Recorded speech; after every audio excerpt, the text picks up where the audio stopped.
Hi everyone. Please meet Zeenia, who is the scion of the Parsi Dairy Farm Institution and also leads the entire brand management and marketing.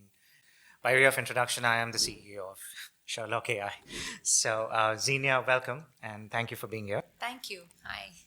Hi. So, Zeenia, this is the first time you and I are on a podcast. We've Yes. talked a lot about different things that you're doing and we're doing and how we're working together. But I think it would be great if we can today just talk about, your brand, your institution, and how it has evolved. I think people need to understand how iconic a brand the Parsi Dairy Farm is, and if you can give some insights into the brand, into yourself, and we can take it from there. So basically, this brand is established in 1916. Wait, Zeenia, why don't you talk about yourself first? Yes. Wow, I always go with the company. So I've been, obviously, I'm from the Parsi Dairy Farm family.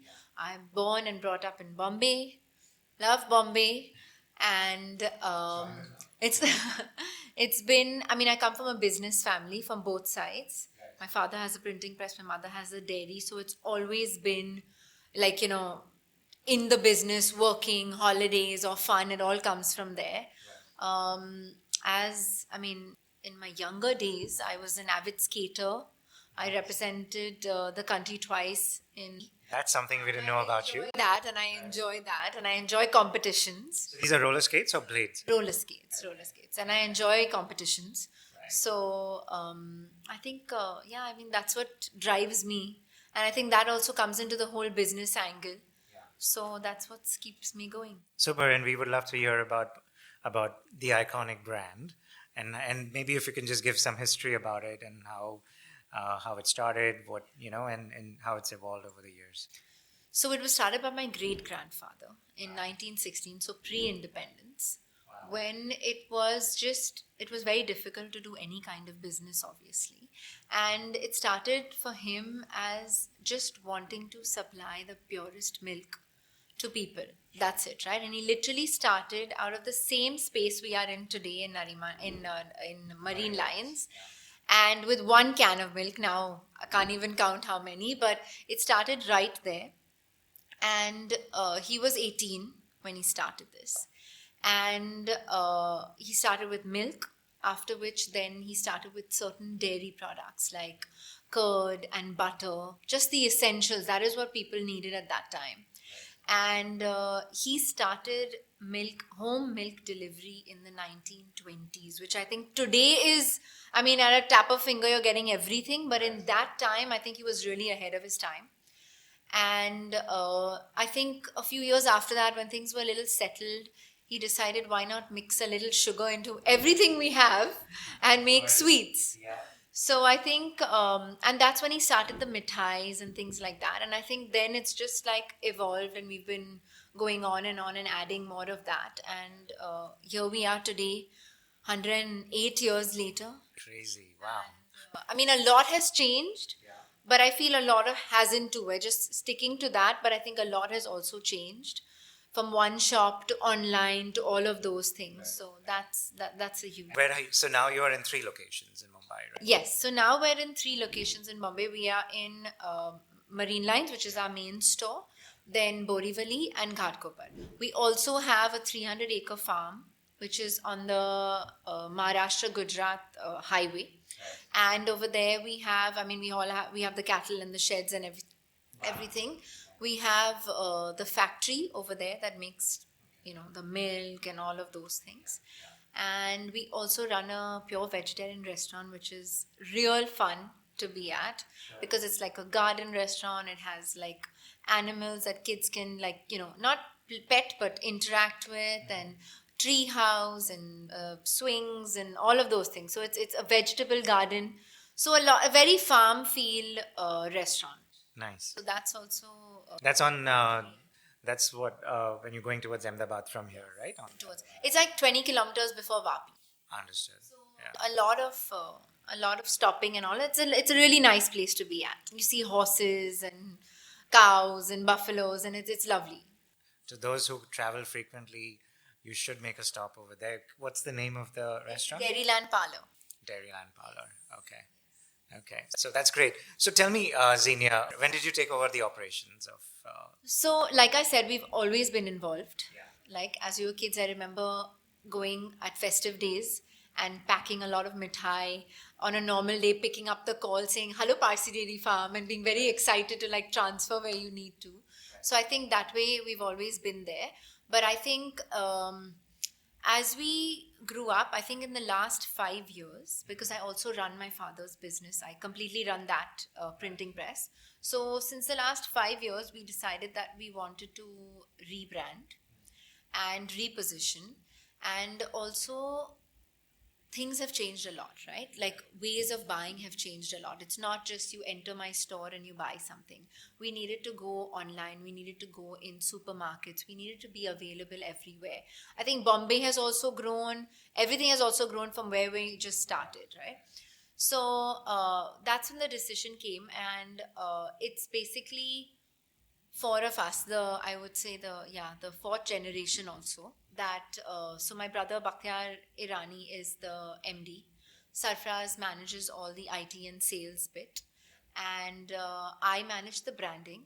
And Parvana, my younger sister, manages the production and operations. So we've kind of divided all of that, and I think we've all been in this business working or playing or however you want to say for the last 10, 15 years. So I think it was a good run for us to know what we needed to add now, what was working, what was not working. And I think that that's why I think we decided to get into and rebrand and redesign, which is I think now the time was right. And that's how we got into the whole redesigning and branding. That's how we connect. That's how that's how that's it. So I would say in the last 5 years has been really intense in the business. So yeah. But I think everyone else has been working much longer. And my parents work like full time. I don't know how many years, but full time. Right, right.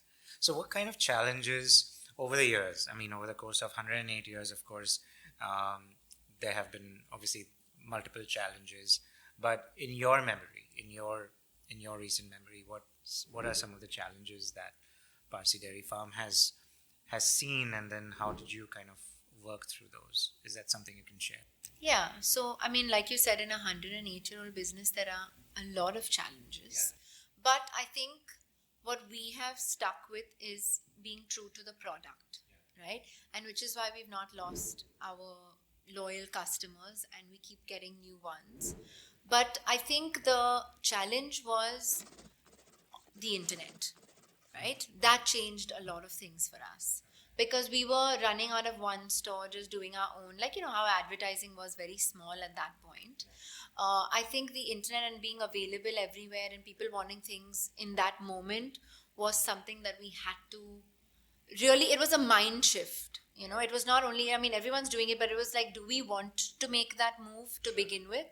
And I think like that's one of the other reasons that the rebranding also came through, right? Because a lot of people will say, yeah, my grandfather used to eat this brand, I remember. Yeah, my father talked about Parsi Dairy Farm. But they were not talking about it and they were not coming to it because I think we didn't advertise that much and we didn't push that much. We were just there like we were as we were. So I think that was a challenge which I think with the help of Sherlock, we've really, really mastered. And yeah, that is one of the biggest challenges that I would say that we've faced. And I would not say overcome because we're going through it. It's a process that we have to go through. I mean, it keeps changing. It's evolving at such a rapid pace that you have to, it's never over, right? You have to keep evolving with the changes. No, no, thank you. I think we've started working together. I think it's been what now, 6, 7 months, 8 months, Yes. more than that, right? So I think it's been a great journey working with you, traversing the path of helping you figure out the marketing, figuring out using Sherlock and the audiences. Tell us your experience with before you started working with us.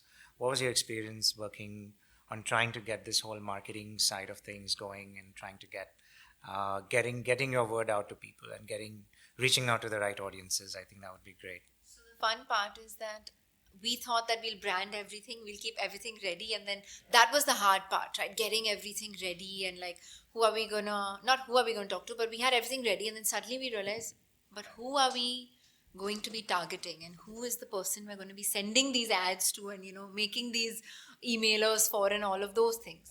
So that's when I think you came into the picture, because I think before that we were spending on advertising online, but what were we getting for it? No idea. Sometimes you would really realize that it's just money wasted, right? Because we've really got nothing from it. So I think what was important to understand who our audience was and only target those people and people similar to that, which is where I think Sherlock has played a huge role in directing us towards the right customer and the right person. Otherwise, we were talking to everybody, and everyone is not our customer. So I think it's very important to know who your audience is and then target them and people like them who have similar interests. So that has really helped, because before that it was just going, I mean, money was just going and we didn't know what was happening.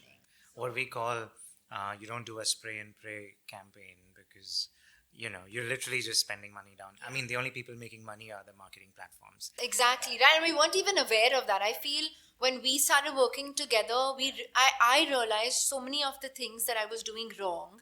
And it wasn't just, like, I know that in the earlier days, you just had a hoarding and who saw it, and who came. But I feel in today's day and age with the technology we have to use that correctly. And that has really helped, right? Like our return on ad spend has increased by like 4 times, 5 times. Sometimes we've reached 12x. So and there have been phases where we felt it wasn't working, but because of Sherlock we've been able to change that and then realize we're going correct. So I think that's very important. Thank you. Just to bring our viewers and our listeners up to speed with Sherlock, if you don't know what Sherlock is.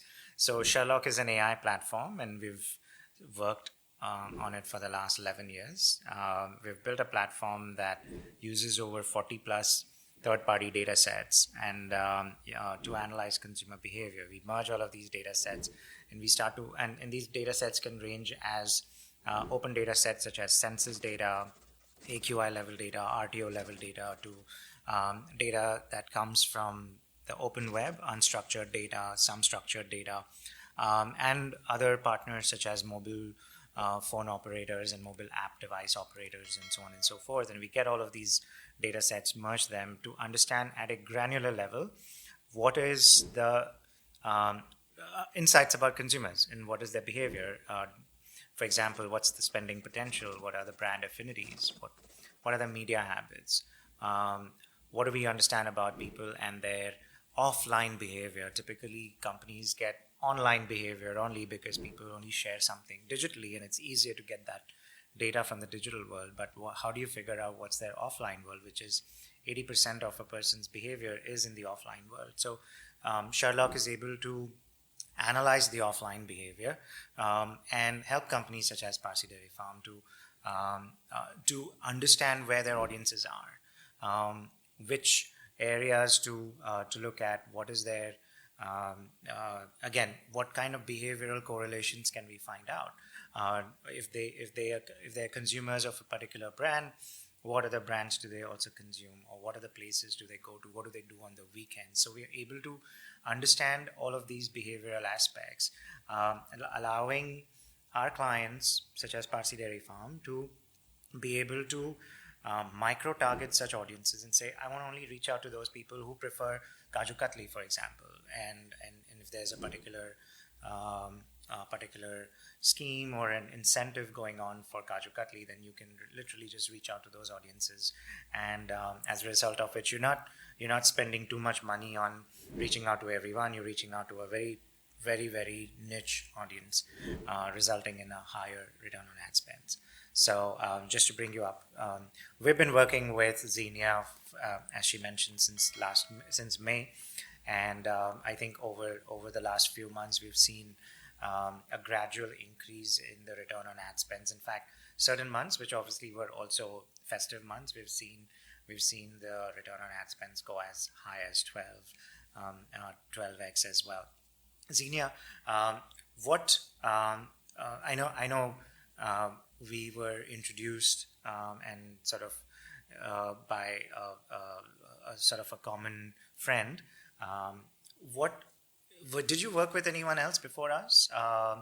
Before you started working with Sherlock, or So not with this type of intensive and tech, that was so detailed. It was more broad with like we did it on Facebook and Instagram, like you just mentioned. There are groups and settings and things like that, age, demographic, and all. But like that is all, like you said, online behavior, right? So you don't really know, like you're still not 80% of where they are. You just get 20-30% of their details, and then you're still targeting that entire lot. So that's what we were doing, and like we started only 6 months before. Luckily, I met you as soon as 6 months got over and didn't waste more money. But yeah, so I think it was just very small, and even we were kind of initially trying what is happening, and that's where I felt, no, I need to stop because I'm just spending and getting nothing back. So it's better to just hold on for a bit and then kind of go through, which is what we've experienced with Sherlock. So I think that really worked out. what's the most exciting thing about Sherlock? Sorry, I'm plugging Sherlock in, but what's the most exciting thing that you found? So I think so the day that I met you was like, I was blown away. Like the presentation you made and the information that it's scary, but it's also like, okay, it can work for me, right? Like you have too much information.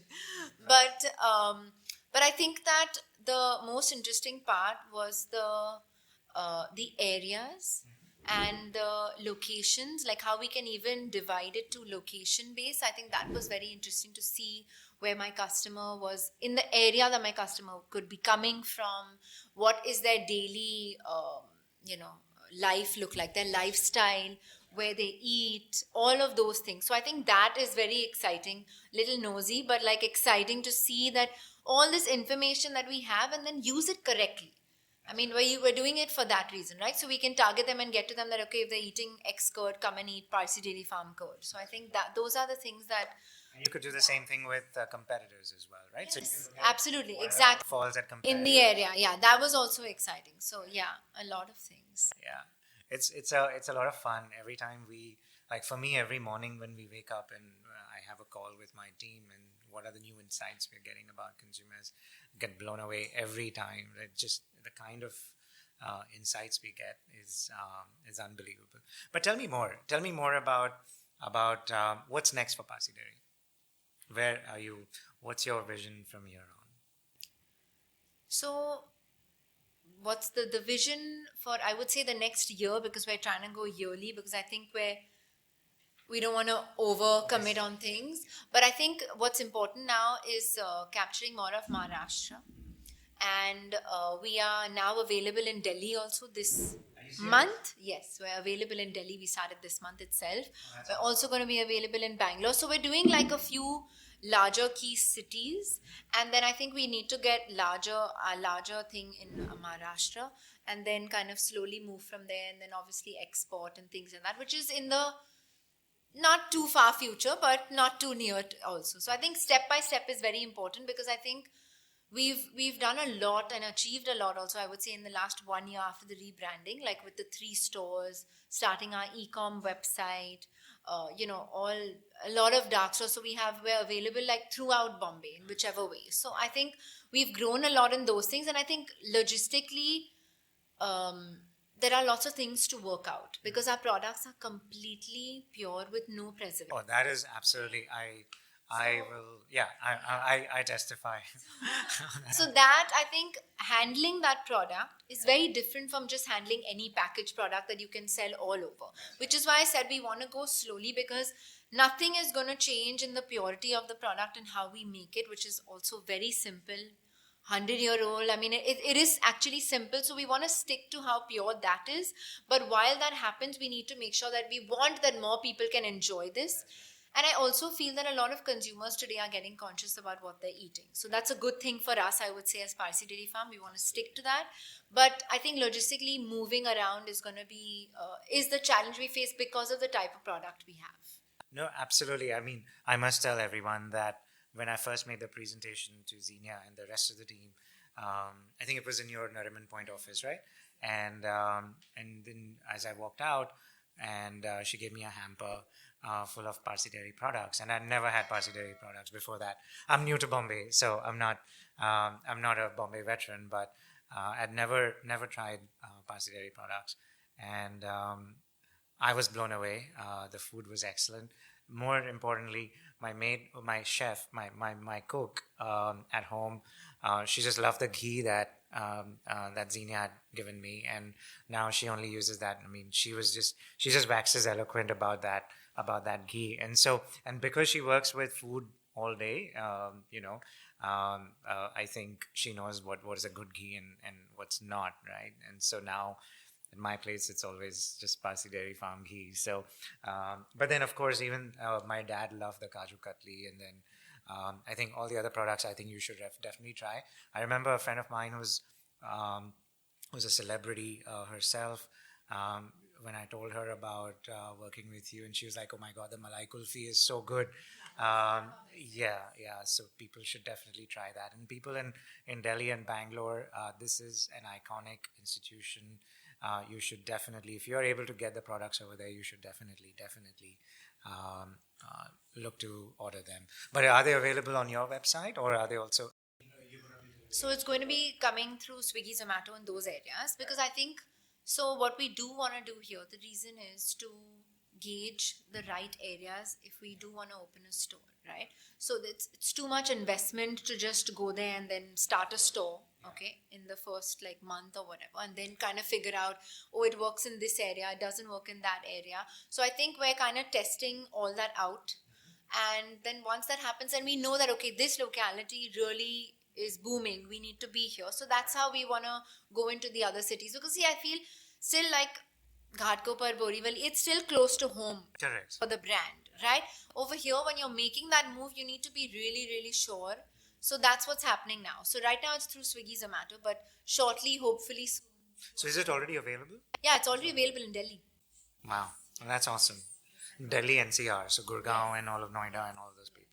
Okay. So Zeenia, one of the things you mentioned about Sherlock, as we were talking about it, I think it would be great if, while we understand the consumer behavior aspect of it, I think, are there any other insights that you got from Sherlock that stand out?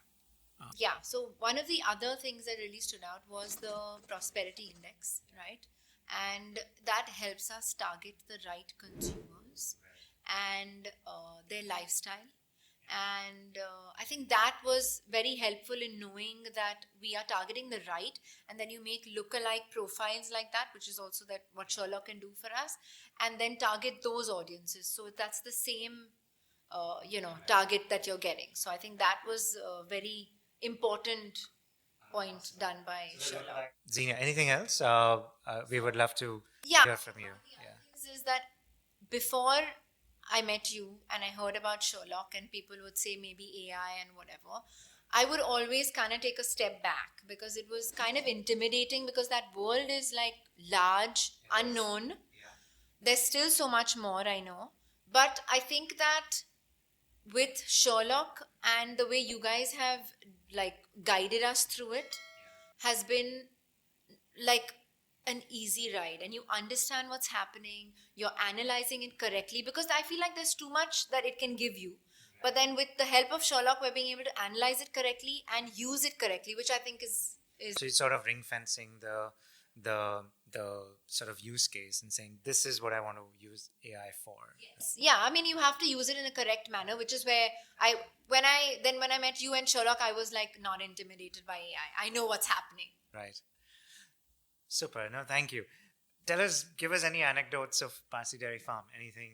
So I think we all are very personally attached to the brand, and I feel extremely, extremely blessed to be part of the family. And I think that the things that I hear, like I hear stories, I've never met my great grandfather, but we had a lady who would walk into the store and pray to his picture. Like every time pray and then walk out, and like, okay, what is, like, why does she keep doing that, right? And then one day my brother Bhatia kind of got the courage and said, like, why do you keep praying to him, right? And she said that, when I was a child, and I lost my father. And my mother came to Parsi Dairy Farm to return the coupons, the milk coupons, saying that we can't afford to buy this milk anymore. And my great grandfather said, you don't need coupons from today. Until your children are 18, I will be sending you milk every single day. So she says that today I am healthy, and I always remember that it was a small thing, but it was very important for my mother that all of us got milk and she didn't have to worry about it. So I feel like that is like, that's why I say I feel we're blessed, because I feel it's not about business, it's not about making money, it's about giving people the bare minimum like that they need, right? And that's why I feel as a fourth generation, we want to make sure our products get out, because people need to eat the stuff of Parsi JD.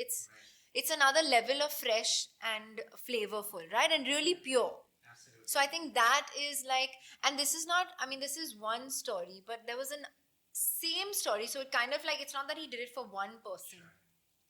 One guy came from the US, and my mom's common friend kept calling that there's a friend of mine who wants to meet you. He's living in the US. So she said, but why? So he said, no, because he says, I want to meet someone from the Parsi Dairy Farm family. Right. So we were like, okay, now Parsis are rare, so maybe they want to see us, like come to the zoo. Right. So, and then he came to India, and we set up that common friend set up a meeting, and he told my mom the same thing, that he lost his father, and his mother didn't have money to pay for Parsi Dairy Farm, and my great grandfather gave him milk throughout, and he's like, we remember that, and today we are all like settled all over the world. But when I came here, like to Bombay, I said I have to meet someone from that family, because today I realize how it was a very small thing, but it was something that was constant that kept us going. So I think you hear these things, and I always feel like I get goosebumps, and I feel like, wow, because that is truly being human. And I think that really, really counts. In today's day and age where businesses shut down in 3 years, to be an iconic brand for 108 years and still have that connect with people, I think it's true. And I think the connection starts from home, right?